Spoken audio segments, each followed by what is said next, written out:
దేవుని మాటలు నేర్చుకుందాము.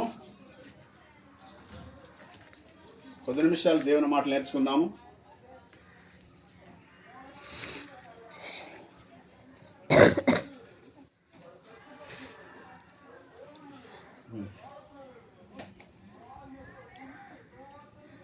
మత్తయి సువార్త 7వ అధ్యాయము 24 నుంచి 26 వరకు చదవమా. 7వ అధ్యాయము 24 నుంచి 26 వచనాల వరకు. కాబట్టి ఈయన మాటలు విని వాటి చొప్పున చేయు ప్రతివాడును బండ మీద తన ఇల్లు కట్టుకొనిన బుద్ధిమంతుని పోలియుండును. వాన కురిసెను, వరదలు వచ్చెను, గాలి విసిరి ఆ ఇంటి మీద కొట్టెను గాని దాని పునాది బండ మీద వేయబడెను గనుక అది పడలేదు. మరియు ఈయన మాటలు విని వాటి చొప్పున చేయని ప్రతివాడును ఇసుక మీద తన ఇల్లు కట్టుకొనిన బుద్ధిహీనుని పోలియుండును. వాన కురిసెను, వరదలు వచ్చెను, గాలి విసిరి ఆ ఇంటి మీద కొట్టెను, తన ఇంటి మీద కొట్టెను, అప్పుడు అది కూలబడెను. దాని పాటు గొప్పదని చెప్పాను. అంటే యేసుక్రీస్తు ప్రభువారు ఇక్కడ ఉపమాన రీతిగా అంటే కంపారిజన్ చేసి చెప్తుండు. ఏమని చెప్తుండు? ఎవరైతే తన మాటలు వింటారో కదా, ఎవరైతే తన మాటలు విని ఆ మాటల ప్రకారం తన జీవితాన్ని కట్టుకుంటారో ఆ జీవితం ఎలాంటిదంటమ్మా? బండ మీద కట్టిన ఇంటిని పోలి ఉంటది కదా. బండ మీద కట్టిన ఇల్లు వరదలు వచ్చినా, గాలి వచ్చినా, తుఫాను వచ్చినా, ఏదొచ్చినా కానీ కదల్చబడదు. అవునా కదా? అదే ఇసుకలో కట్టిన ఇల్లు అయితే కదా, వరద రంగన ఏమైపోద్ది? కూలిపోద్ది. గాలి చేత కొట్టబడి పడిపోయి వరద రంగనే కూలిపోయి ఆ వరదతో పాటు ఆ ఇల్లు కూడా ఏమైంది? కొట్టుకొని పోద్ది కదా. అంటే యేసుప్రభువారు చెబుతున్న మాట ఏంటంటే, ఎవరైతే నా మాటలు వింటారో, ఎవరైతే నా మాటల ప్రకారం వారి జీవితాలను కట్టుకుంటారో కదా, అలాంటి వారు బండమన తన ఇల్లును కట్టిన పోలిన వారని చెప్తాడు. అంటే బండ మీద ఇల్లు కడితే ఎలాగైతే కదల్చబడదో కదా, బండ మీద ఇల్లు కడితే ఎలాగ స్థిరంగా ఉంటుందో కదా, ఎలాగ దృఢంగా ఉంటుందో, ఎలాగ బలంగా ఉంటుందో, అలాగా తన జీవితాన్ని నా యొక్క మాటల చేత కట్టుకుంటే మీ జీవితం అలాగుంటుందని చెప్తాడు కదా. అంటే మన జీవితాలను క్రీస్తు అనే వాక్యం చేత కట్టుకోవాలి. దేని చేత కట్టుకోవాలి? క్రీస్తు అనే వాక్యం చేత కట్టబడినప్పుడు ఆ వాక్యం చేత కట్టబడ్డ ఇల్లు కంట ఎన్ని శ్రమలు వచ్చినా సరే, ఎన్ని ఇబ్బందులు వచ్చినా సరే, ఎన్ని కష్టాలు వచ్చినా సరే ఆ ఇల్లు కూల్చబడదంట కదా. అంటే ఆ జీవితం కూల్చబడదు, అంటే పడిపోదు కదా. అంటే జీవితాన్ని కదా ఆయన ఎలాగ కంపేర్ చేస్తానంటే ఒక ఇంటిలాగా చెప్తుండాలి. మనకు ఆత్మీయ జీవితాన్ని ఎలాగ పోలి చెప్తుండు? ఇంటిని పోలి చెప్తుండు కదా. ఇంట్లో కనపడదు కాబట్టి కదా, నీ జీవితం నీకు కనపడదు కాబట్టి కనపడే ఇంటితో పోలి చెప్తుండ ఆయన. ఇల్లు కనపడదా? కనపడది కదా. అంటే బండ మీద కట్టిన ఇల్లు ఎలాగైతే స్థిరంగా ఉంటుందో కదా, అలాగే నీ వాక్యం చేత నీ జీవితాన్ని కట్టుకుంటే అలాగ దృఢంగా, బలంగా, స్థిరంగా ఉంటుందని దేవుడు తన మాటల ద్వారా మనకి తెలియపరుస్తున్నాడు. కాబట్టి మనకి ఆత్మీయ జీవితాన్ని ఎలా కట్టుకోవాలి? బండ మీద కట్టబడిన ఇంటిని పోలిన మాదిరిగా మనకి ఆత్మీయ జీవితాన్ని కట్టుకోవాలని దేవుడు ఈ యొక్క ఉదయకాల సమయంలో తన యొక్క లేఖనం ద్వారా మనకి తెలియపరుస్తున్నాడు. అలాగే ఇసుకలో కట్టుకుంటే ఏమైంది? ఇసుకలో కట్టబడిన ఇల్లు కదా, తుఫాన్ రాగా, గాలి రాగా, వరద చేత ఏమైంది? కూలిపోద్ది. అంటే మన యొక్క సొంత మాటల చేత, మన యొక్క సొంత ఆలోచన చేత, మన యొక్క సొంత విధానం చేత అలాగా కట్టుకుంటే కదా, కష్టాలు వచ్చినప్పుడు, శ్రమలు వచ్చినప్పుడు, ఇరుకులు, ఇబ్బందులు వచ్చినప్పుడు ఏమైందంట?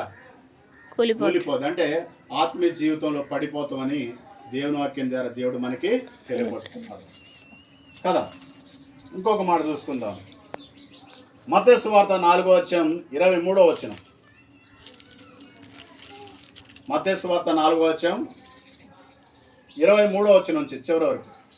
యేసు వారి సమాజ మందిరములలో బోధించుచు దేవుని రాజ్యమును గురించిన సువార్తను ప్రకటించుచు ప్రజలలోని ప్రతి వ్యాధిని రోగమును స్వస్థపరచుచు గలిలయ అంతటా సంచరించెను. ఆయన కీర్తి సిరియా దేశమంతటా వ్యాపించును. నానా విధములైన రోగముల చేతను వేదనల చేతను పీడింపబడిన వ్యాధిగ్రస్తులందరినీ దయము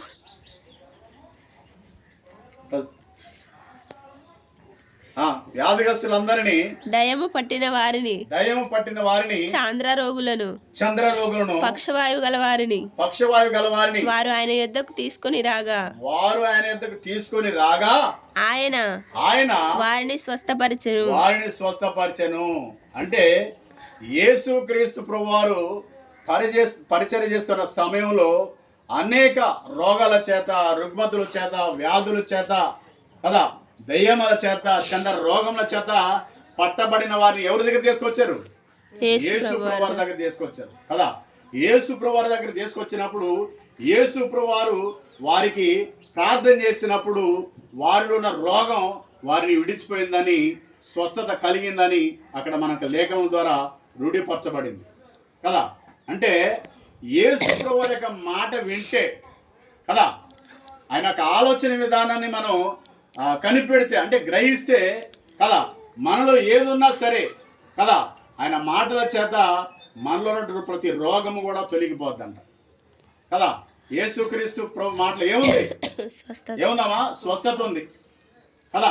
ఆయన మాటలో స్వస్థత ఉంది, ఆయన మాటలో శక్తి ఉంది, ఆయన మాటలో ఫలం ఉంది కదా, ఆయన మాటలోనే ఆరోగ్యం ఉన్నది కదా. కాబట్టి యేసుక్రీస్తు ప్రభు యొక్క మాటలు విని ఆ మాటల ప్రకారం మన జీవితాన్ని కట్టుకుంటే మన జీవితంలో వస్తున్నటువంటి వ్యాధైనా, బాధైనా, రుగ్మతైనా, అది ఏదైనా సరే ఆయన ఒక మాట సెలవిస్తే మనలో ఉన్నటువంటి ఆ రోగం కానీ, మనలో ఆ వ్యాధి కానీ, ఆ బాధ కానీ మనల్ని విడిచిపోద్దంట కదా. ఎవరి మాట వినాలి? యేసుక్రీస్తు ప్రభు యొక్క మాటలు విని ఆ మాట ప్రకారం మన జీవితాన్ని కట్టుకుంటే కదా, మన జీవితంలో వస్తున్నటువంటి ఆ డిస్టర్బెన్స్ ఏదైనా కానీ మనల్ని విడిచిపోద్దని యేసు ప్రభువారు తన లేఖల ద్వారా మనకి తెలియపరుస్తున్నాడు అనే కదా. ఈ ఉదయకాల సమయంలో ప్రభు మనతో మాట్లాడుతుండగా కదా, ప్రభు మాటలు మనం శ్రద్ధగా ఆలకించవలసిందిగా ప్రభుత్వం మీకు తెలియజేస్తున్నాను. ఇంకో వచనం చూసుకుందాం. యోబు గ్రంథము 1:19. యోబు గ్రంథము 1:19. 1:19.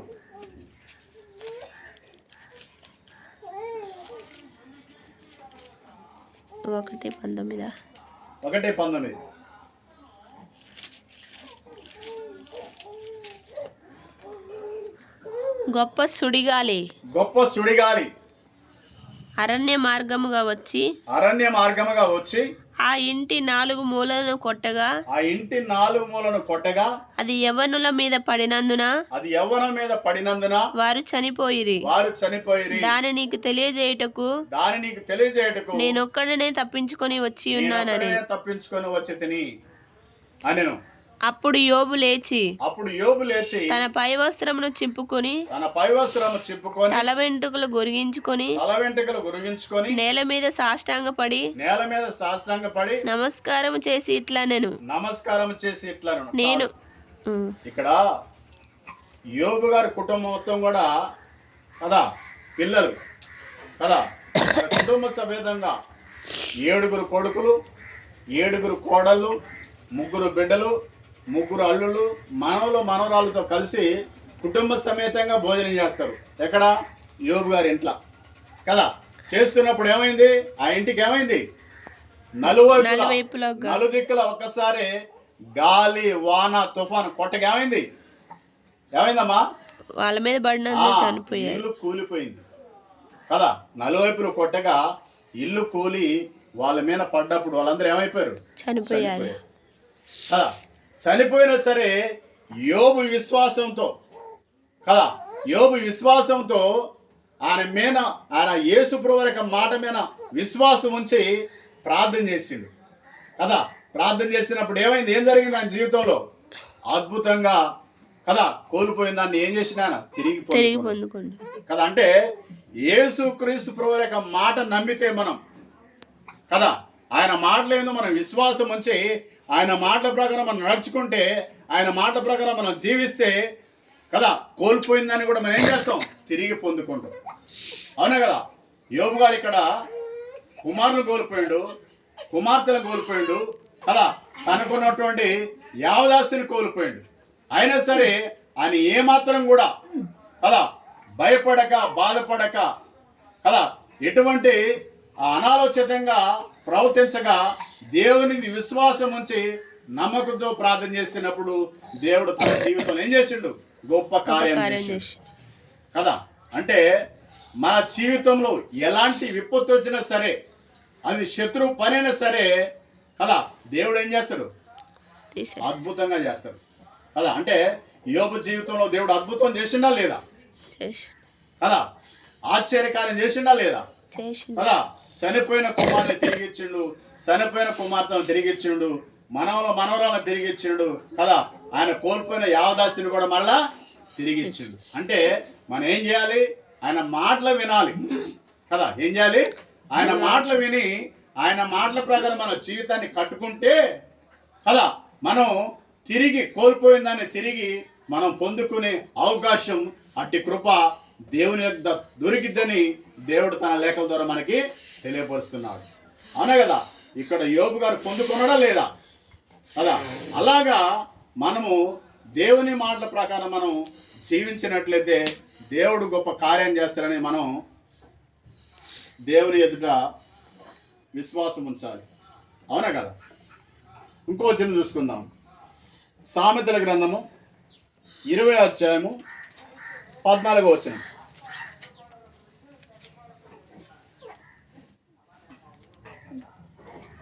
సామెతల గ్రంథము 20వ అధ్యాయము 14వ వచనం. కొనువాడు జబ్బుది అనును అవతలికి వెళ్ళి దానిని మెచ్చుకొనును. బంగారును విస్తారమైన ముత్యములను కలవు తెలివినుచ్చరించు పెదవులు అమూల్యమైన సొత్తు. చాలు. ఇక్కడ సంతకు పోతాం అనుకో కదా, ఒక వ్యక్తి సంతకు పోతాడు గొర్రెలు కొనటానికి కానీ, మేకలు కొనటానికి కానీ, ఇంకేదన్నా కదా కొనటానికి, ఎద్దును కొనటానికి కానీ, ఆవుని కొనడానికి పోతాడు. పోయినప్పుడు ఆ వ్యక్తి ఏం చేస్తాడు? దాన్ని చూసి ఇది జబ్బుది, ఇది మంచిగా లేదు కదా, దీనికి నలుతుంది, దీనికి ఏదో అనారోగ్యం ఉంది, దీనికి వ్యాధి ఉంది, ఇది ఇంత రేటు పడదు కదా, ఇది దీన్ని కొనుక్కొని పోయినా అవతల పోయిన తర్వాత ఉపయోగం ఉంటుందో లేదో అని చెప్పేసి వాడు నానా రకాలుగా మాట్లాడుతాడంట కదా. అంటే ఏమంటాడు? కొనేవాడు జబ్బుది అంటాడు కదా. జబ్బుది అన్నప్పుడు అమ్మేవాడు ఏమనుకుంటాడు?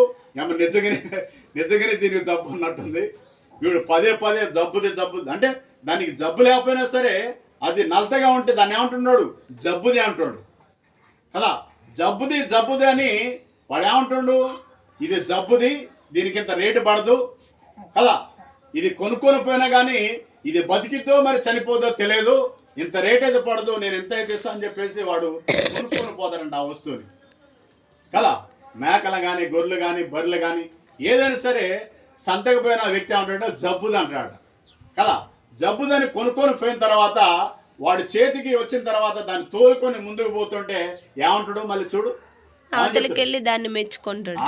అరే మంచి మేలైంది, ఇది శ్రేష్టమైంది, మంచి ఆరోగ్యం ఉంది, ఇది బలంగా ఉంది, ఇది మనకి లక్కీ, మనకి మంచిగా కలిసి వచ్చింది, ఈ రేటుకి మనం అనుకున్న రేటుకి మనకి చేతికి వచ్చిందని మెచ్చుకుంటాడు అంటాడు కదా. అంటే కుటుంబ జీవితంలో కూడా కుటుంబ జీవితంలో కూడా ఇరుగు పొరుగు వారు ఏం చేస్తుంటారు? లేనిపోని మాటలు చెప్తుంటారు. ఏం చెప్తుంటారు? లేనిపోని మాటలు చెప్తుంటారు కదా. డంబాలు పలుకుతుంటారు, అబద్ధాలు చెప్తుంటారు, లేనిది ఉన్నట్టుగా ఉన్నది లేనట్టుగా చెప్తుంటారు, కయ్యాలు పెట్టి కట్ట మీద కూర్చొని చూస్తుంటారు కదా. అంటే అబద్ధం చెప్తుంటారు, అబద్ధపు మాటలు కదా. వీడేం చేసిండు? అబద్ధం ఆడేగా దీన్ని కొనుక్కొని పోయింది కదా.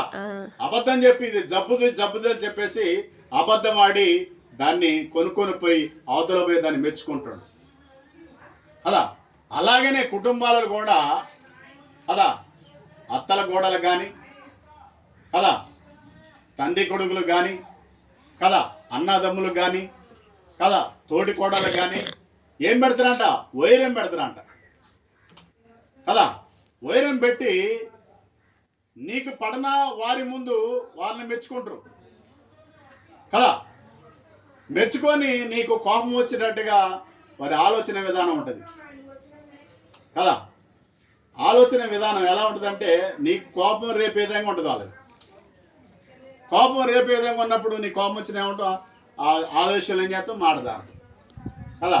మాటదారటం వల్ల ఏమైంది? జగడం వస్తుంటుంది కదా. అంటే కొన్ని జీవితాల్లో డిస్టర్బెన్స్గా రావడానికి కారణం ఏంటంటే ఎదుటి వ్యక్తి మాట్లాడే మాట నమ్మకూడదు మనం కదా. ఎదుటి వ్యక్తి ఒక మాట చెప్తుంటే అది నిజమా అబద్ధమా అని మనం రూఢి చేసుకోవాల్సిన అవసరం మనకే ఉంది కదా. అంటే ఈ లోకంలో ఉన్న జనులు ఎలాగుంటారంటే ఒక వ్యక్తి సంతకు పోతే ఎలాగైతే వాడు కపటంగా మాట్లాడతాడో, కపటమైన మాటలు అంటే తెలుసా? కపటమైన మాటలు అంటే లోపల ఒకటి ఉంటుంది ఒరిజినల్, పైకి ఒకటి ఉంటుంది.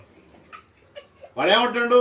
లోపల వాడు మెచ్చుకున్నాడు, లోపల వాడికి అర్థమైంది ఇది మంచిదే అని, కానీ పైకి ఏం చెప్తున్నాడు? ఇది జబ్బుది అమ్మంటున్నాడు.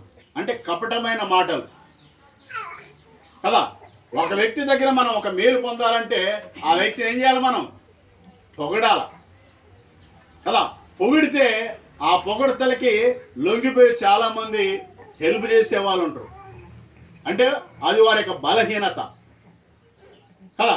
కొంతమందిని తిడితే సాయం పొందవచ్చు కదా.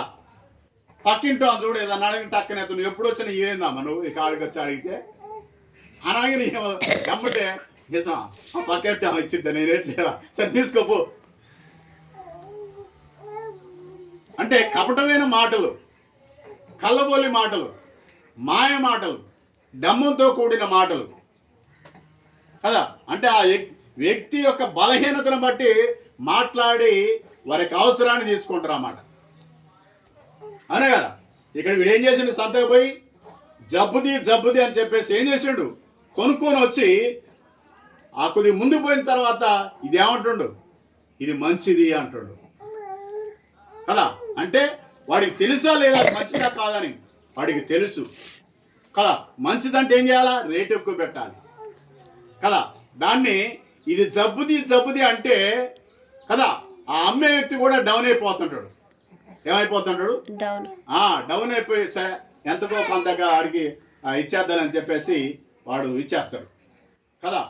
జనులు ఎలాగుంటారంటే డంబపు మాటలు కదా, పొగడతలతో పొగిడి స్వలబ్ధిని సంపాదించుకుంటారు అన్నమాట, స్వలాభాన్ని పొందుకుంటారు కదా.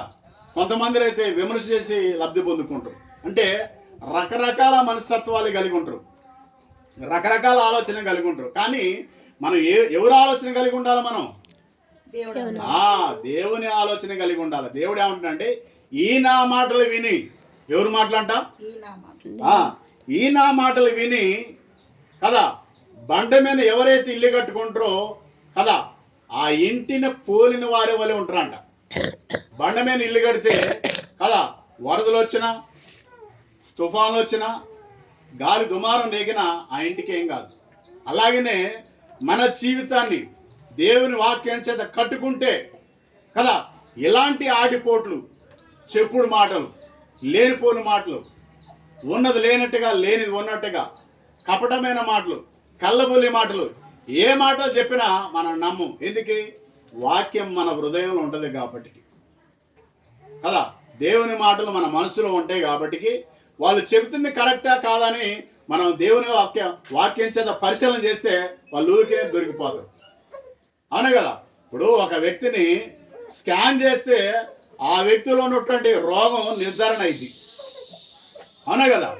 అలాగనే దేవుని వాక్యం చేత లోకంలో ఉన్న వ్యక్తిని, అంటే మన దగ్గరికి వస్తున్న వ్యక్తిని స్కాన్ చేస్తే, దేని చేత? దేవుని వాక్యం చేత స్కాన్ చేస్తే ఈ వ్యక్తి కరెక్ట్ అయిన పర్సనా కాదా మనకు అర్థమైపోతుంది. అవునా కదా. కాబట్టి ఈ నా మాటలు చొప్పున, ఎవరి మాటలు?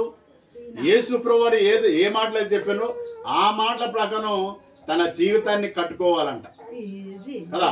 తన జీవితాన్ని యేసుక్రీస్తు ప్రభువారి యొక్క మాటల ద్వారా కట్టుకుంటే మన జీవితంలో ఎన్ని ఒడిదుడుకులు వచ్చినా, ఎన్ని సమస్యలు వచ్చినా, ఎన్ని ఇబ్బందులు వచ్చినా మనకి ఏమీ కాదంట కదా.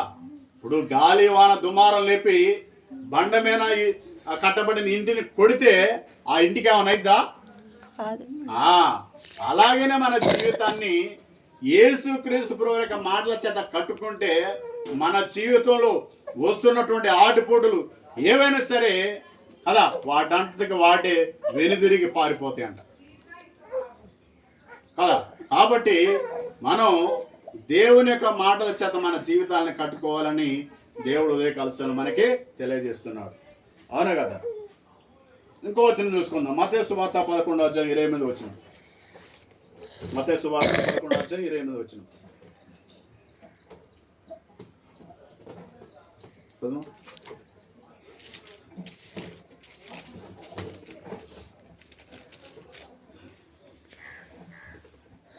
ప్రయాసపడి భారము మోసుకొనుచున్న సమస్త జనులారా నా యొద్దకు రండి, నేను మీకు విశ్రాంతి కలుగజేతును. అంతేనా? అంటే ఈ లోకంలో ఉన్న ప్రజలందరూ కూడా నానా విధములుగా ప్రయాసపడతారంట.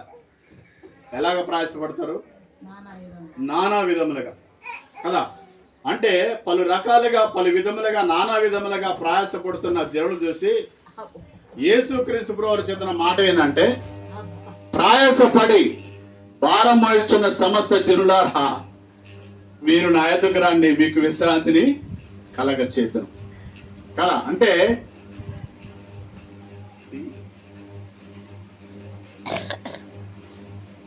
అంటే ఈ లోకంలో మానవునికి విశ్రాంతి ఎక్కడా లేదు. ఉందా? ఈ లోకంలో మానవునికి ఎక్కడా విశ్రాంతి దొరకట్లా కదా. అందుకే యేసుక్రీస్తు ప్రభువు చెప్తున్న మాట ఏంటంటే, ప్రయాసపడి భారం మోయుచున్న సమస్త జనులారా మీరు నా యొద్దకు రండి, నేను మీకు విశ్రాంతిని కలగజేద్దును అంటాడు కదా. అంటే ఈ లోకంలో ఉన్న ప్రజలు అనేక రకాలుగా శ్రమ పడుతారు. ఈ లోకంలో ఉన్న ప్రజలు అనేక రకాలుగా శ్రమ పడుతారు, అనేక రకాలుగా కష్టపడతారు, అనేక రకాలుగా ఇబ్బంది పడతారు కదా. వాళ్ళని చూసి ప్రభువు అంటున్న మాట ఏంటంటే, ప్రయాసపడి భారం మోయుచున్న సమస్త జనులారా మీరు నా యొద్దకు రండి, మీకు నేను విశ్రాంతిని కలగజేద్దును అంటాడు కదా. అంటే మన భారాన్ని మనం మోయాలంటే మోయలేం కదా. మన భారాన్ని మనం మోయాలంటే మోయలేం. మన భారాన్ని ఆయన మీద పెడితే కదా మన కాడి సులువుగానో తేలికగానో ఉంటుందంట. కింద వచ్చిన చూడు కదా. మీ భారాన్ని అంటే మీ జీవితంలో వస్తున్నటువంటి ఒడిదుడుకులు కానీ, సమస్యలు కానీ, శోధనలు కానీ, ఇబ్బందులు కానీ, కష్టాలు కానీ, శ్రమలు కానీ ఏదైనా సరే మీరు మోయాలంటే మీరు మోయలేరు. కాబట్టి మీరు నా యొద్దకు వచ్చి కదా మీ భారాన్నంతా నా మీద మోపితే నేను కదా మీకు విశ్రాంతిని కలగజేస్తాను. ఎవరి దగ్గర పోవాలి మనం? ఎవరైతే యేసుక్రీస్తు ప్రభువారి దగ్గరకు వస్తారో, వచ్చి ప్రభువా నా జీవిత భారాన్ని నేను మోయలేకపోతున్న ప్రభువా, నా భారం అంతటి కూడా నీ మీదే పడుతున్న ప్రభువాని ఎవరైతే తన భారాన్ని, తన జీవితాన్ని ప్రభువుకి అప్పగిస్తారో కదా వారి జీవితాన్ని, వారి భారాన్ని దేవుడు మోస్తాడంట. కదా దేవుడు మోసినప్పుడు వారి యొక్క జీవితం ఎలాగుంటుందంటే సాఫీగా ఉంటుంది. ఎలాగుంటుంది? సాఫీగా ఉంటుంది. వారికి కష్టం వచ్చినా కష్టం అనిపించదు, బాధ వచ్చినా బాధ అనిపించదు, ఇబ్బంది వచ్చినా ఇబ్బంది అనిపించదు, శోధన వచ్చినా కానీ శోధన అనిపించదు. ఎందుకు? యేసుక్రీస్తు ప్రభువారి మీద వారి యొక్క భారాన్ని మోపిరే కాబట్టి ఆ భారం అంతా మోసేది ఎవరు? యేసుక్రీస్తు ప్రభువారే కదా. మన భారాన్ని మనం మోయాలంటే మోయలేం, మోయలేం. కాబట్టి మన భారాన్ని ఆయన మేనేసి కదా ఆయన కాడిని మనం ఎత్తుకుంటే మనకి ఆ కాడి చాలా సులువుగాను తేలిగ్గాను ఉంటదంట. ఎలాగుంటది? సులువుగాను తేలిగ్గా. అంటే ఈ లోకంలో మనం జీవిస్తున్నంత కాలం కదా భారం మోయాల్సిందే. మనం బ్రతికినంత కాలం మన భారాన్ని మోయాల్సిందే. కాబట్టి మన భారాన్ని యేసుక్రీస్తు ప్రభువారి మీద వేసి మన బాధ్యతనంతా కూడా ఆయన చేతికి అప్పగిస్తే ఆయన చూసుకుంటాడంట కదా. ఇప్పుడు ఒక వ్యక్తి ఒక 50 కేజీలు లేకపోతే ఒక 70 కేజీలు బరువు ఎత్తుకొని పోతాడు అనుకో, ఎంత దూరం పోగలుగుతాడు ఆయన? ఎంత దూరం పోగలుగుతాడు? మా అంటే ఒక 1/2 కిలోమీటరు, అంతకు మించి పోలేడు. ఆ తర్వాత ఎక్కడొక్కడ దింపాల్సిందే. కానీ యేసుక్రీస్తు ప్రభువు ఏమంటున్నాడంటే, ప్రయాసపడి భారం మోయించిన సమస్త జనులారా మీరు నా యొద్దకు రండి, మీకు విశ్రాంతిని కలగజేస్తా, మీ భారం నా మీద మోపండి కదా, మీ కాడి సులువుగాను తేలిగ్గాను సునాయాసంగాను చేస్తా అంటున్నాయి కదా. మరి మనం ఏం చేయాలి? మన కాడిని ఆయన మీద మోపాలి కదా, మన భారాన్ని ఆయన మీద మోపాలి, మన యొక్క బాధ్యతను ఆయన చేతికి అప్పగించి ఆయన ఎలాగైతే చెప్తుండో ఆయన మాటల ప్రకారం మన జీవితాన్ని నడిపించుకోవాలంట కదా. ఈయన మాటలు విని ఎవరి మాటలు వినాలి? ఈయన మాటలు అంటే ఆయన మాటలు విని మన జీవితాన్ని ఆయన చేతికి అప్పగిస్తే ఏమైతే మన జీవితం సులువుగాను తేలిగ్గాను ఉంటుంది కదా. కాబట్టి మన జీవిత భారాంతా కూడా ప్రభు చేతికి అప్పగించి కదా మన జీవితంలో కదా విశ్రాంతిని పొందాలని దేవుడు మనకు తెలియజేస్తున్న విషయాన్ని మీరందరూ గుర్తించాలని తెలియజేస్తున్నా కదా. కాబట్టి మన భారాన్ని ఎవరి మీద మోపాలి? యేసుక్రీస్తు ప్రభువారి మీద మోపి మనం విశ్రాంతి పొందాలంట కదా. ఇంకో వచనం చూసుకుందాం. ఆదికాండము 6వ వచనం 11వ వచనం. ఆదికాండము 6వ వచనం 11వ వచనం. భూలోకము దేవుని సన్నిధిని చెడిపోయి ఉండెను. భూలోకము బలాత్కారముతో నిండి ఉండెను. దేవుడు భూలోకమును చూసినప్పుడు అది చెడిపోయి ఉండెను. భూమి మీద సమస్త శరీరులు తమ మార్గమును చెరిపివేసుకొని ఉండిరి. దేవుడు నోవాహుతో సమస్త శరీరుల మూలముగా భూమి బలాత్కారంతో నిండి ఉన్నది గనుక నా సన్నిధిని వారి అంతము వచ్చి ఉన్నది. ఇదిగో వారిని భూమితో కూడా నాశనము చేయుదును. చాలండి. ఇక్కడ దేవుడు చూసినప్పుడంట భూమి అంతా కూడా ఏమైంది? చెడిపోయిందంట కదా. భూమి అంతా కూడా ఏమైంది? చెడిపోయింది. కాబట్టి ఎవరైతే నా మాటలు వింటారో కదా, ఆ మాటల ప్రకారం ఎవరైతే ఆయన యొక్క వాడలోకి వస్తారో కదా. నోవా గారు ఏం చేసిండమ్మా? నోవా గారికి ఏం చెప్పిండు దేవుడు? ఈ భూమి మీద జలప్రలయం రాబోతుంది, ఈ భూమి అంతా కూడా పాపం చేత పట్టబడి ఉన్నది, ఈ భూమి అంతా కూడా చెడిపోయి ఉన్నది, నరుని ఆలోచన బాల్యం నుండి చెడ్డది, కాబట్టి ఈ భూమి మీదకి జల ప్రవాహం రాబోతుంది కాబట్టి కదా నీవు ఒక వాడని తయారు చేసుకొని నోహకు చెప్తాడు కదా. నోహకు చెప్పినప్పుడు నోహ గారు 120 సంవత్సరాలు కదా వాడని తయారు చేసుకుంటూ కదా 120 సంవత్సరాలు దేవుని మాటలు చెప్తాడు కదా. దేవుని మాటలు ప్రకటించినా కానీ ఒక్కరు కూడా ఆ మాటని ఆలకించరు కదా. ఒక్కరు కూడా ఆ మాటని ఆలకించరు. ఆలకించకపోయేసరికి దేవుడిచ్చిన సమయం రానే వచ్చింది. దేవుడు మరలా మాట్లాడుతాడు, ఏమని, నోహవు నీకు ఇచ్చిన సమయం అయిపోయింది కదా. కాబట్టి ఈ భూమి మీద ఉన్నటువంటి ప్రతి జాతిలో మగదాన్ని ఆడదాన్ని నీ దగ్గర పిలుచుకో, నీ కుటుంబాన్ని నీ దగ్గర పిలుచుకో కదా. మీరందరూ కూడా వాడలో చేరిన తర్వాత వాడ తలుపు వేస్తా, అప్పుడు భూమికి జలప్రభం రాబోతుందని ఎవరితో చెప్తాడు? నోహాతో చెప్తాడు కదా. అంటే భూమి మీద నరుని యొక్క ఆలోచన చెడ్డదంట కదా. నరుని యొక్క ఆలోచన చెడ్డది. భూమి అంతా కూడా దేని చేత పట్టబడింది? పాపం చేత పడింది కదా. పాపం చేత పట్టబడినది. కాబట్టి యేసుక్రీస్తు వారు నోహా ద్వారా ఆ కాలంలో ప్రజలందరూ కూడా పిలుచుకున్నాడు, ఏమని, ప్రయాసపడి భారం వచ్చిన సమస్త జనులారా మీరు నా యొద్దకు రండి, మీకు విశ్రాంతిని కలుగజేస్తాడు కదా. అంటే ఆ క్రీస్తు మాటలు, నోహా గారు చెప్తున్న మాటలు ఎవరైనా విన్నరా? వినలా కదా. నోహా గారు 120 సంవత్సరాలు కదా దేవుని మాటలు చెప్తున్న, సువార్తను ప్రకటిస్తున్న ఒక్కలు కూడా వినలేదు కదా. ఎన్నికపోయేసరికల్లా కదా దేవుని ఉగ్రత రానే వచ్చింది కదా. ఆ భూమి మీద ఉన్న ప్రజలందరూ కూడా ఏమైపోయారు? తుడిచి పెట్టుకొని పోయారు కదా. అంటే దేవుని మాటల ప్రకారం ఎవరైతే తన జీవితాన్ని కట్టుకుంటారో వారు ఏమవుతారంట? రక్షించబడతారు. ఏమవుతారు? రక్షించబడతారు కదా. నోహ కుటుంబం ఎలాగైతే సేవ్ అయిందో అలాగా మన జీవితాలను ప్రభుకి అప్పగిస్తే కదా మనం కూడా అలాగా సేపుకుంటామని దేవుని గ్రంథం మనకి తెలియజేస్తుంది. ఇంకోటి చూసుకుందాం. మత్తయి సువార్త 8వ అధ్యాయం 26వ వచనం. మత్తయి సువార్త 8వ అధ్యాయము 26వ వచనం.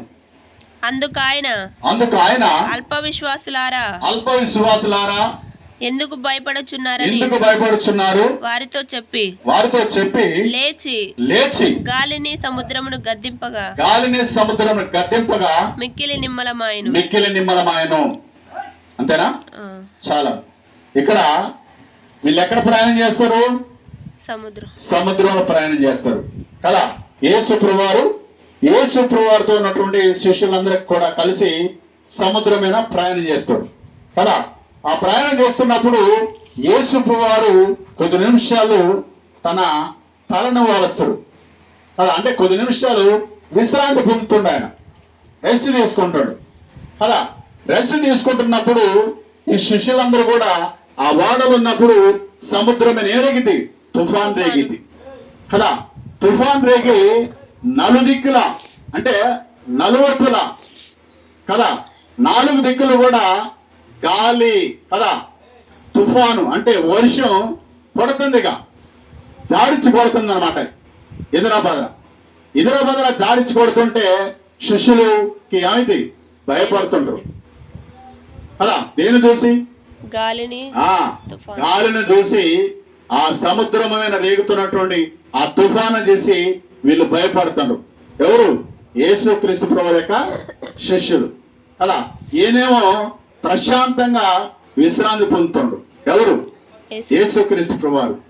అయితే ఆయన విశ్రాంతి పొందుతుంటే శిష్యులు ఏమంటారంటే లేపుతారు, అయ్యా సముద్రం మీద ఆ గాలి రేగుతుంది, తుఫాను రేగుతుంది, నలుదిక్కులా పడుతుంది, ఈ వాడ మునిగిపోతేమో కదా, ఈ పడవ మునిగిపోతేమో, మనం చనిపోతామేమో అని చెప్పేసి మాకు భయం వేస్తుందా అని చెప్పేసి వాళ్ళు కలవరపడుతూ ప్రభుని తట్టి లేపుతుంటారు కదా. ప్రభుని తట్టి లేపుతుంటారు, అయ్యా లే, సముద్రం మీద గాలి వస్తుంది, తుఫాన్ వస్తుంది, అలలు వస్తున్నాయి కదా, అలలు ముంచి వేస్తున్నాయి, మనం చనిపోతామేమో అని చెప్పేసి ఆ భయానికి కంగారు పడి యేసు ప్రభువుని ఏం చేస్తారు? వాళ్ళు తట్టి లేపుతారు కదా. తట్టి లేపుతుంటే ఆయన అన్నమాట ఇప్పుడు చదువు.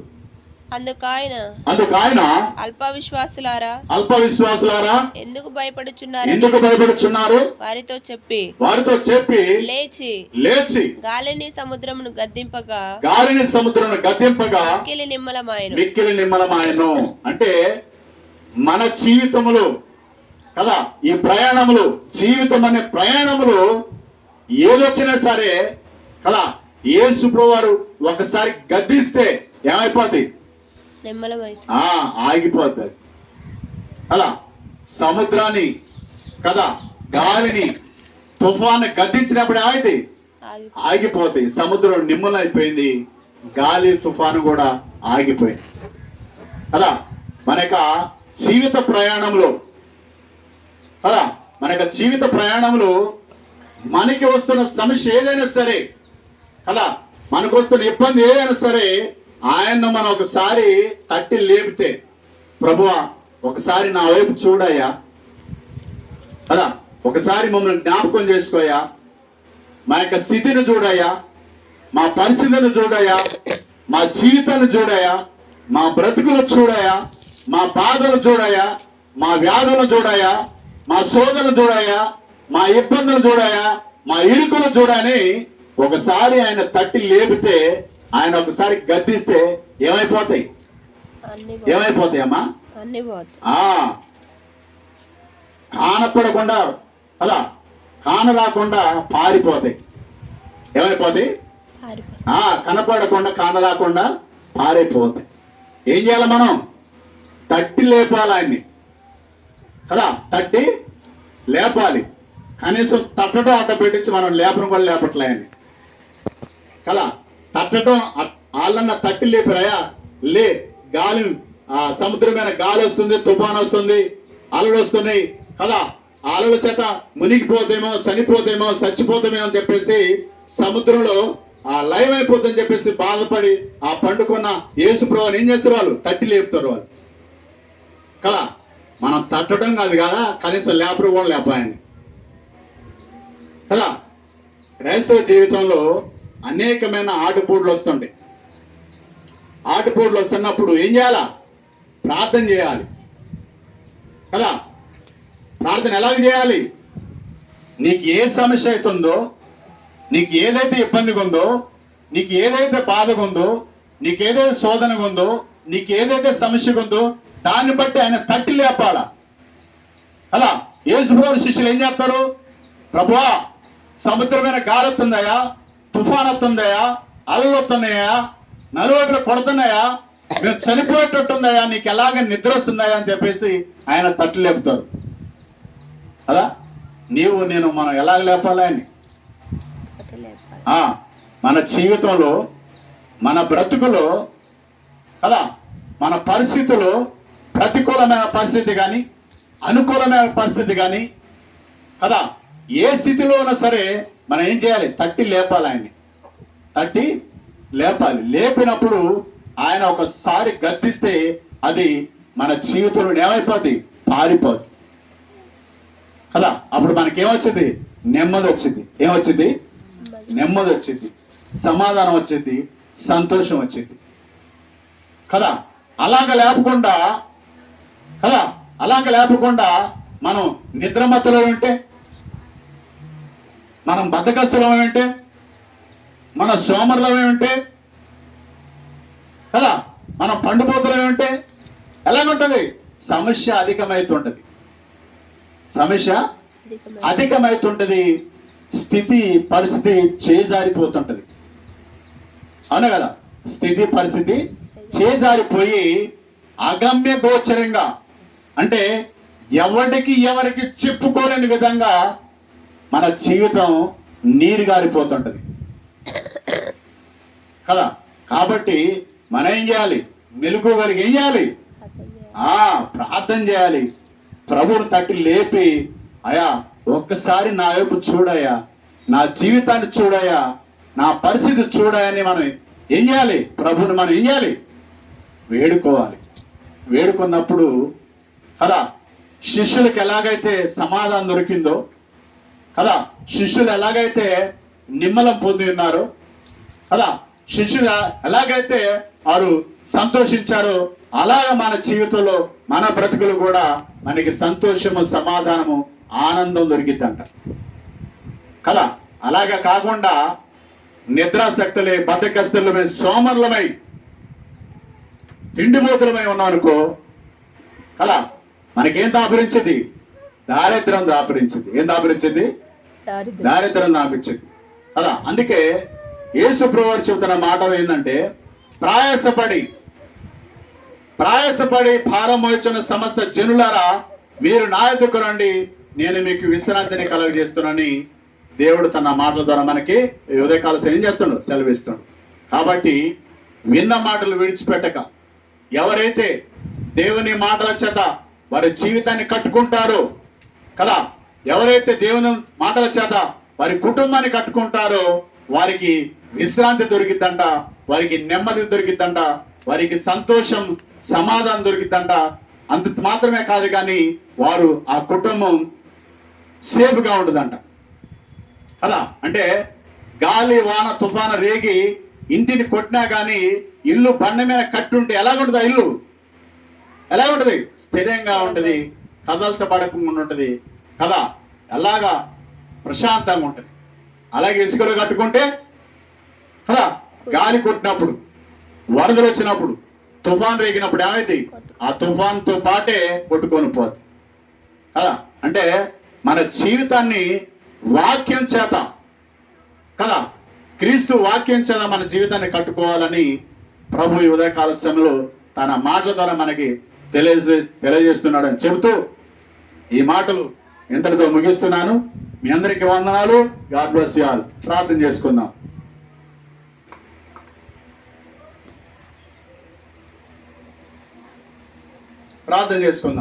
కళ్ళు మూసుకున్నట్లేదే అందరం ప్రార్థన చేసుకుందాం. ప్రార్థన. మహాపరిశుద్ధుడు, ప్రేమ స్వరూపువైన మా తండ్రి, మా దేవ, మా నాయన, మా ప్రభువా, నీకే స్తుతులు, స్తోత్రం తండ్రి. ఆయన మహోన్నతుడా, మహాగణుడా, మా గొప్ప దేవుడా, మా రక్షకుడా, మా విమోచకుడా, నీకే స్తుతులు, స్తోత్రం తండ్రి. ఆయన ఇదిగో అతని యొక్క శాంతి నగరిని, ఈ గ్రామాన్ని జ్ఞాపకం చేసుకో తండ్రి దేవా. ఈ గ్రామం చుట్టూ మీ కాపుదలు ఉంచండి తండ్రి. ఆయన ఈ గ్రామంలో జీవిస్తున్నటువంటి ప్రతి వ్యక్తిని, ప్రతి కుటుంబాన్ని, ప్రతి గృహాన్ని కూడా జ్ఞాపకం చేసుకో తండ్రి. ప్రతి ఒక్కరిని కూడా దర్శించండి తండ్రి. ఆయన మీరు చెబుతున్న లేఖనం ద్వారా ప్రయాసపడి భారం వహించున్న సమస్త జనులారా మీరు నా యొద్దకు రండి, నేను మీకు విశ్రాంతిని కలగజేస్తున్న మాటలను బట్టి నేను కృతజ్ఞతాస్తుతులు, స్తోత్రం తండ్రి. నేను ఈ గ్రామంలో ఎందరైతే దేవా ఇంకా మీ మాటలు విన్నారో, ఎందరికైతే మీ మాటలు వినిపించబడక ఉన్నాయో, ఇంకెందరైతే మీ మాటలకు నేను దూరంగా ఉన్నారో అటు వారిని జ్ఞాపకం చేసుకోమని దర్శించమని, వారితో మీరు మాట్లాడి దేవా వారి యొక్క హృదయాలను ప్రేరేపించి వారిని మీ సన్నిధికి నడిపించుకొని మీ మాటలు వారికి వినిపించి నేను వారి కుటుంబాలను వారిని మీ యొక్క రక్షణలోనికి దేవా మీ యొక్క రక్షణని ఆ వాడలోనికి నడిపించుకోమని ప్రార్థిస్తున్న తండ్రి నీకే కృతజ్ఞతాస్తుతులు, స్తోత్రం తండ్రి దేవా. ఎవరైతే ఈ మాటలు విని నమ్ముతారో, నమ్మిన వారు రక్షించబడతారా అని, నమ్మని వారికి శిక్ష విధించబడుతుందని చెప్పిన మాటలు బట్టి నేను కృతజ్ఞతాస్తుతులు, స్తోత్రం తండ్రి. వినిచిన బిడ్డలు మీరు జ్ఞాపకం చేసుకోమని, వారి యొక్క హృదయాలను ప్రేరేపించి మీ సన్నిధికి, మీ సంఘానికి నడిపించుకోమని, వారికి మీ కృపను తోడుగా ఉంచి నేను మీ యొక్క సహాయ సహకారాన్ని, మీ యొక్క ప్రోత్సాహాన్ని అందించి మీ కృపను పొంది మీ సన్నిధి చేరి మిమ్మల్ని స్తుతించే భాగ్యం దాచావని ప్రార్థిస్తున్న తండ్రి. రక్షణ పొంది ఇంక ఎందరైతే మార్పు లేకుండా తండ్రి వాక్యానుసారమైనటువంటి ఆలోచన లేకుండా, జీవన విధానం లేకుండా బ్రతుకుతున్నారు, అట్టి వారందరూ కూడా నేను వాక్యానుసారమైనటువంటి ఆలోచన చేసి మారు మనసు కలిగి మార్పు చెంది బ్రతికే కృపను దయచేవని ప్రార్థిస్తున్న తండ్రి నీకే కృతజ్ఞతాస్తుతులు, స్తోత్రం తండ్రి. నాయన ఇదిగో నా తండ్రి దేవా, నీ పిల్లలు, నీ ప్రియులైనా ఈ గ్రామంలో తండ్రి ఎందరైతే రోగాలతో, రుగ్మతులతో, వ్యాధులతో, అనారోగ్యంతో అస్వస్థ బాధపడుతున్నారు తండ్రి, అట్టి వారిని నిశ్చములు జ్ఞాపకం చేసుకుని దేవా దర్శించి మీ గాయపడిన సంచ వారిని తాకి ముట్టి వారికి స్వస్థతనిచ్చి, ఆరోగ్యనిచ్చి, బలమిచ్చి, శక్తినిచ్చి యేసు నామములో వారిని లేనెత్తు నడిపించి వారికి విడుదల దాచేవని ప్రార్థిస్తున్న తండ్రి నీకే కృతజ్ఞతాస్తుతులు, స్తోత్రం తండ్రి. ఆయన ఇదిగో నా తండ్రి దేవా, ఈ గ్రామంలో ఉన్నటువంటి నాయకులు మీరు జ్ఞాపకం చేసుకున్నాను, పెద్దలు మీరు జ్ఞాపకం చేసుకున్నా తండ్రి, అధికారులు జ్ఞాపకం చేసుకునేనా, ప్రతినిధులు జ్ఞాపకం చేసుకో తండ్రి. నాయన వ్యవసాయం చేస్తున్నాను, వ్యాపారం చేస్తున్నాను, ఉద్యోగం చేస్తున్నాను, వివిధ రకాలుగా చేతి వృత్తుల ద్వారా జీవనం సాగిస్తున్న ప్రతి ఒక్కరిని కూడా పేరు పేరు జ్ఞాపకం చేసుకోమని తండ్రి. నాయన ప్రతి ఒక్కరిని కూడా మీరే దీవించమని, ఆశీర్వించమని, అభివృద్ధిపరచమని, నూరందరగా ఫలము చేసి మీ మహిమ కొరకు ఆ కుటుంబాన్ని వాడుకొని వారి ద్వారా మీరే ఘనత మహిమ ప్రాలు పొందుకోమని ప్రార్థిస్తున్న తండ్రి. తండ్రి నీకే కృతజ్ఞతాస్తుతులు, స్తోత్రం తండ్రి. నాయన మాకు ఇచ్చిన బంధువులు, రక్త సంబంధికులు, స్నేహితులు, శ్రేయోభిలాషులు, ఇరుగు వారిని, పొరుగు వారిని, తెలిసిన వారిని ఇలాగ ప్రతి ఒక్కరిని కూడా నేను పేరు పేరు జ్ఞాపకం చేసుకోమని, ప్రతి ఒక్కరిని కూడా ఆదరించి కనికరించి కృప చూపి మీరే మహిమ పొందుకోమని ప్రార్థిస్తున్న తండ్రి. తండ్రి నీకే కృతజ్ఞతాస్తుతులు, స్తోత్రం తండ్రి. ఆయన ఇదిగో నాతో నాకు ఇచ్చినటువంటి కుమార్తెను బట్టి నేను కృతజ్ఞతాస్తుతులు, స్తోత్రం తండ్రి దేవా. కుమార్తెకి ఇచ్చిన కుమారుని బట్టి నేను కృతజ్ఞతాస్తుతులు, స్తోత్రం తండ్రి. ఇచ్చిన భర్తను బట్టి నేను కృతజ్ఞతాస్తుతులు, స్తోత్రం తండ్రి దేవా. ఇచ్చిన అత్తగారిని బట్టి, మామగారిని బట్టి, భావను బట్టి, మరిదిని బట్టి, ఆ కుటుంబానంతని బట్టి నేను నీకే కృతజ్ఞతాస్తుతులు, స్తోత్రం తండ్రి దేవా. కుటుంబం చుట్టూ మీ కాపుదలు ఉంచమని, కుటుంబాన్ని దేవా మీ యొక్క రక్షణలోని నిలిచి ఉండినట్టుగా దేవా సహాయం చేయమని, రక్షణ పొందుకున్న కృప చూపమని ప్రార్థిస్తాను తండ్రి. తండ్రి నీకే కృతజ్ఞతాస్తుతులు, స్తోత్రం తండ్రి. మానవ నిర్మాణం మీ చేతి పొందేవా. ఇచ్చిన కుమార్తెని జ్ఞాపకం చేసుకోమని, ఇచ్చిన కుమారుని జ్ఞాపకం చేసుకోమని, మీ దాసులను జ్ఞాపకం చేసుకోమని దేవా. అరికాల మొదలుకొని నన్నెత్తురు కూడా సంపూర్ణమైన స్వస్థత, ఆరోగ్యం, బలము, శక్తి ఏసునామమున దయచేయమని ప్రార్థిస్తున్న తండ్రి. ఆమె ఆలోచనలు, తలంపులు, ఊహలు, ఉద్దేశాలు ప్రభు సమస్తం మీ వశపరచుకోమని ప్రార్థిస్తున్న తండ్రి. నెమ్మది కలిగి, శాంతి కలిగి, సుఖంగా, సౌఖ్యంగా, సౌకర్యంగా, సంతోషంగా, ఆనందంగా దేవా మీ సన్నిధిలో జీవించే భాగ్యం దయచేయమని, మీతో కలిసి నడిచే కృపను దయచేయమని, మిమ్మల్ని కలిగి, మిమ్మల్ని ఎరిగి, మీ యందు విశ్వాసంలో ఫలం పొంది, శక్తి పొంది దేవా మీ ఎదుట నమ్మకంగా జీవించే కృపను దయచేయమని ప్రార్థిస్తున్న తండ్రి. తండ్రి నీకే కృతజ్ఞతాస్తుతులు, స్తోత్రం తండ్రి దేవా. ఆమెకు కావాల్సిన జ్ఞానము, తెలివి, జ్ఞాపశక్తి, సమయస్ఫూర్తి, మెరుగు గ్రహింపు, మంచి యోచన ఇచ్చి నడిపించమని ప్రార్థిస్తున్న తండ్రి. తండ్రి నీకే కృతజ్ఞతాస్తుతులు, స్తోత్రం తండ్రి దేవా. ఇచ్చిన కుమారుడు జ్ఞాపకం చేసుకోమని, బాలుడుచుడు నీ కాపుదలు ఉంచమని ప్రార్థిస్తున్న తండ్రి. ఇచ్చిన భర్తను కూడా జ్ఞాపకం చేసుకోమని, మీ దాసుని చుట్టూ మీ కాపుదలు ఉంచమని, చేస్తున్న పనంతుగా మీరు తోడుగా నడిపించమని ప్రార్థిస్తున్న తండ్రి. అలాగే నాకు ఇచ్చిన సత్యమని జ్ఞాపకం చేసుకోదా మీ దాసులు దేవ. ఆమెకు ఆలోచన విధానాన్ని మీరు జ్ఞాపకం చేసుకోమని, సమయమునక, సమయానిక, రేయనక, పగులనక మీ పాద సన్నిధిని చేరిన ఆయన నశించిపోతున్న ఆత్మను వెతికి రక్షించబడినంతమై ప్రార్థిస్తూ, పనిచేస్తూ, మీ మాటలు అనేకులకి చెప్తూ అనేకులను మీ సన్నిధికి, మీ సంఘానికి, రాజ్యానికి నడిపించుకున్నా కృప చూపి నడిపించి మహిమ కొరకు వాడుకోమని ప్రార్థిస్తున్న తండ్రి. అలాగే నన్ను జ్ఞాపకం చేసుకోమని, నా ఆలోచన, తలంపు, మనస్సు, మైండ్, ఊహ, ఉద్దేశం, నా యొక్క ప్రేయర్ ప్రాంతం వశపరచుకోమని ప్రార్థిస్తున్న తండ్రి. ఇదిగో నా తండ్రి దేవా, మీ యొక్క సేవ చేయాలని మీ పంచలు పచ్చలేదు ఎంతో ఆశ కలిగి, ఆసక్తి కలిగి, ఆలోచన కలిగి అడుగు ముందుకు వేసి ఉండగా దేవా తండ్రి. కుటుంబం గాను, సంఘము గాను, సమాజము గాను విస్తరింపజేసి తండ్రి మీ సన్నిధి నిలిచి దేవా మీ పిల్లలుగా మరి చేరి కూడి నిత్యం మిమ్మల్ని స్తుతించే కృపను మాకు దయచేయమని, మీదట కృతజ్ఞత భావం కలిగి జీవించే భాగ్యం మాకు దయచేయమని ప్రార్థిస్తున్న తండ్రి. ఇదిగో నా తండ్రి మీరు చేస్తున్నట్టు పరిచయం ఇచ్చేది అప్పగిస్తుండగా ఈ పరిచయంతో కూడా దీవించండి, ఆశ్రయించండి, అభివృద్ధిపరచండి, నూరంతలుగా ఫలింపజేసి లేనితి మీ మహిమ కొరకు ఆడుకొని మీరే ఘనత, మహిమ, అప్రాలు పొందుకోమని ప్రార్థిస్తున్న తండ్రి. ఇచ్చిన గృహాన్ని, స్థలాన్ని జ్ఞాపకం చేసుకోమని, ఈ గృహం చుట్టూ, స్థలం చుట్టూ మీ కాపుదలు ఉంచమని, అపోత్తరమైన ఏది కూడా లోపల రాకుండా దేవా ఈ గృహంలో నివాసం ఉంటాం నీ పిల్లల మేము క్షేమంగా, సురక్షితంగా, ఆరోగ్యంగా, సంతోషంగా, సమృద్ధి, సమాధానం, నెమ్మది, శాంతి కలిగి బ్రతుకున్నట్టుగా కృప చూపినాన్ని సహాయం చేయమని ప్రార్థిస్తున్న తండ్రి. ఇచ్చిన వ్యవసాయం జ్ఞాపకం చేసుకోమని, ఫోన్ చుట్టూ మీ కాపుదలు ఉంచమని ప్రార్థిస్తున్న తండ్రి. ఇచ్చిన ఆటోను జ్ఞాపకం చేసుకోమని దేవా ఆటోను తాకండి తండ్రి, ముట్టండి నేను ఇంజన్ ఉంది, రెండు పనిముట్లు, పరికరాలు, బాడీ నుండి పనిముట్లు, పరికరాలు, టైర్లు, ట్యూబులు, డిస్కులు, షాకప్ జెల్, స్ప్రింగ్, బ్రేక్ లైన్, కిట్లు, gear box, housing, port, pin, cup, valves, ఇలాగ ప్రతిదీ కూడా మీ గాయపడిన నుంచి తాకి ముట్టి దృఢంగా బలంగా శక్తివంతంగా నడిపించమని ఆనందం వస్తున్న ప్రతి రూపాన్ని కూడా దీవించి ఆశ్రయించి అభివృద్ధిపరిచి నూరంతలుగా ఫలం చేసి మీ మహిమ కొరకు నేను మీ రాజ్యవ్యాప్తి కొని మీ నామ గంతుకరు అలాగే మా యొక్క పోషణ అభివృద్ధి అవసరం నిమిత్తం వాళ్ళకి సహాయం చేయమని ప్రార్థిస్తూ ఈ చిన్న కుటుంబాన్ని మీ చేతికి అప్పగిస్తుండే కదా దేవా తండ్రి మీ కృపను మాతో ఉంచి మీ సజీవమైనటువంటి రెక్కల చట్టం భద్రపరిచి మీ కాపుదల నుంచి మీ శిలువ చట్టం మరుగుపరిచి లేనికి మీ మహిమ కొరకు మీ రాజ్యవ్యాప్తి కొరకు మీ నామగంత మమ్మల్ని వాడుకొని నా ద్వారా మా ద్వారా మీరే ఘనత మహిమ ఫలాలు పొందుకోమని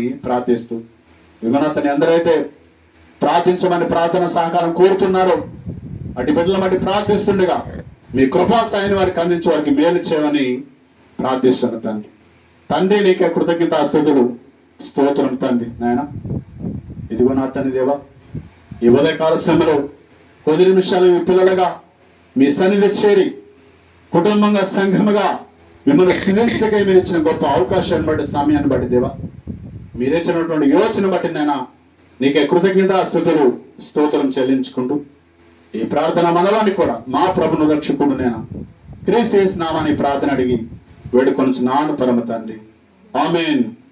యేసు రక్తమే జయం, సిలువ రక్తమే జయం, ప్రవేశ రక్తం సంపూర్ణ విజయం కలగిన గాక ఆమేన్. మీ అందరికీ వందనాలు. God bless you all. దేవుడు మన దీవించును గాక ఆమేన్.